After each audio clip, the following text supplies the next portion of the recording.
Good morning students, my self Poonam Mittal from royal international school. This is Sanskrit class. आज हम 6th class की संस्कृत पढ़ेंगे। बच्चों, हमारे 3rd चैप्टर तक कंप्लीट हो चुका था।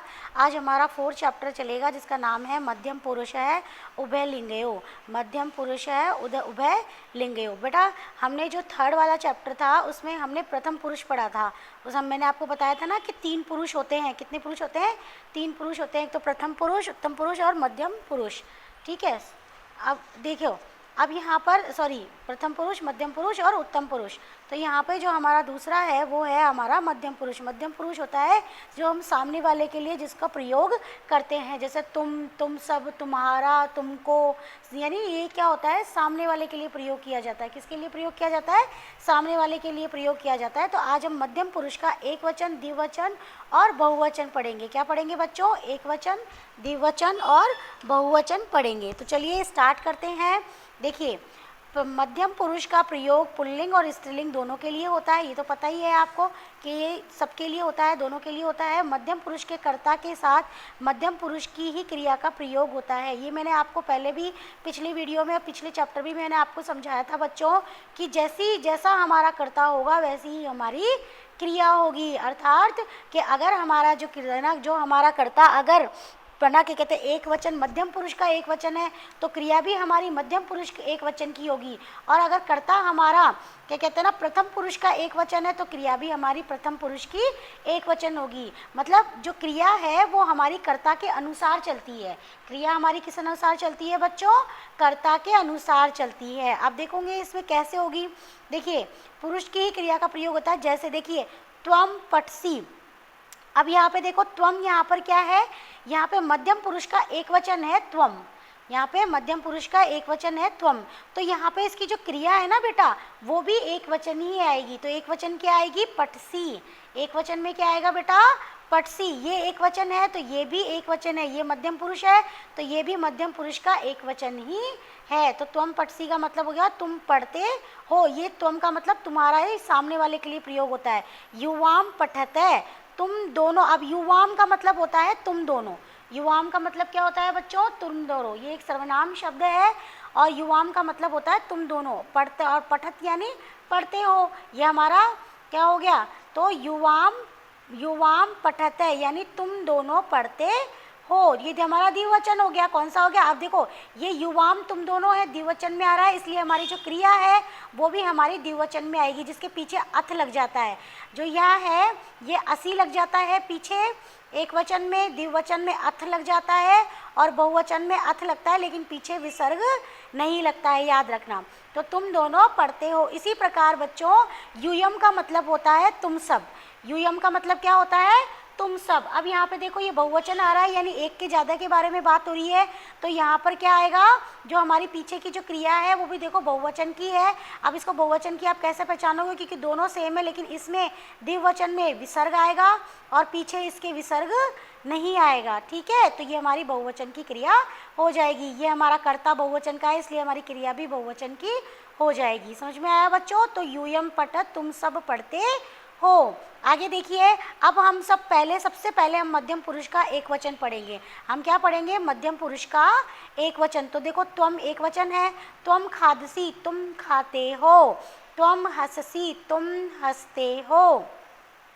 त्वम पीबसी, पीबसी यानी पीना, तुम पीते हो। त्वम पश्यसी, पश्यसी यानी देखना, तो तुम देखते हो। ठीक है, उसी प्रकार से नीचे आइए। त्वम स्मरसी, स्मरसी यानी याद करना, तो तुम याद करती हो। त्वम नृत्यसी, तुम नाचती हो। उसके बाद ये देखो, त्वम बालः असि। ये देखो, असि यहाँ पर किस में आएगा? हमारा एक वचन में। ठीक है, और ये भी एक वचन में, इसलिए ये भी एक वचन में। त्वम बालः असि, तुम बालक हो। त्वम क्रीडसी, तुम खेलते हो। उसी प्रकार देखो, त्वम कन्या असि, तुम कन्या हो। त्वम वदसी, तुम बोलती हो। वदसी यानी बोलना, तुम बोलती हो। ठीक है बच्चों, तो ये हमारा मध्यम पुरुष का एक वचन हो गया। उसके बाद देखिए, अब हम पढ़ेंगे मध्यम पुरुष का द्विवचन। अब हम क्या पढ़ेंगे? अब त्वम का मतलब यानी तुम होता है, जो एक वचन को इंगित करता है, इसलिए हमारा ये भी एक वचन के लिए आया है। अब हम पढ़ेंगे मध्यम पुरुष का द्विवचन।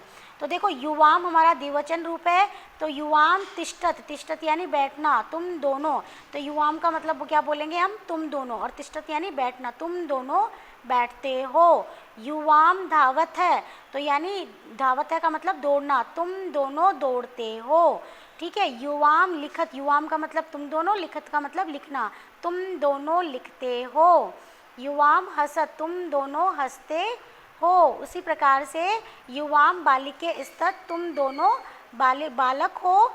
युवाम तरत, तुम दोनों तैरते हो। तरत का मतलब यहाँ पे क्या होगा, तैरते हो। युवाम गायको स्तत, तुम दोनों गायक हो। युवाम गायत, तुम दोनों गाते हो। गायत का मतलब क्या होता है, गाना। ठीक है, तो तुम दोनों गाते हो। उसके बाद में फिर आ जाएगा मध्यम पुरुष का। अब ये देखो, ये द्विवचन था, जो हमारा मध्यम पुरुष का हमने द्विवचन पढ़ा। अब हम पढ़ेंगे मध्यम पुरुष का बहुवचन। अब हम क्या पढ़ेंगे, मध्यम पुरुष का बहुवचन। तो बच्चों मध्यम पुरुष का बहुवचन देखेंगे, यूयम, यूयम का मतलब होता है तुम सब। यूयम का मतलब क्या होता है, तुम सब। तो तुम सब, पठत यानी पढ़ना, तुम सब पढ़ते हो। यूयम आगच्छत, तुम सब आते हो। आगच्छत का मतलब आना, तुम सब आते हो। यूयम चलत, तुम सब चलते हो। यूयम वसत, वसत का मतलब होता है रहना, तुम सब रहते हो। उसी प्रकार से युवम धावत, तुम सब, दौड़ना होता है धावत का मतलब, तो यूयम तुम सब दौड़ते हो। यूयम तजियत, तुम सब छोड़ते हो। तजियत का मतलब होता है छोड़ना, तो तुम सब छोड़ते हो। उसी प्रकार से यूयम सैनिकाः स्तः, तुम सब, इसका मतलब तो हो गया तुम सब सैनिक हो। यूयम रक्षत, तुम सब रक्षा करते हो। यूयम नमत, तुम सबको नमस्कार करते हैं, तुम सबको नमस्कार करते हैं। तो बच्चों ये हमने आज मध्यम पुरुष का एक वचन, द्विवचन और बहुवचन रूप हमने पढ़ा है। आई होप आपको बहुत अच्छे से समझ में आ गया होगा। चलिए बच्चों, अगर आपको क्या करना है, आपको इसको अच्छे से पढ़ना है और इसके जो शब्दार्थ है यानी जो शब्द शक्ति और जो नई धातुएं हैं ये आपको अपनी नोटबुक में करनी है। ये आपका आज का होमवर्क है। ओके बच्चों, have a nice day, thank you.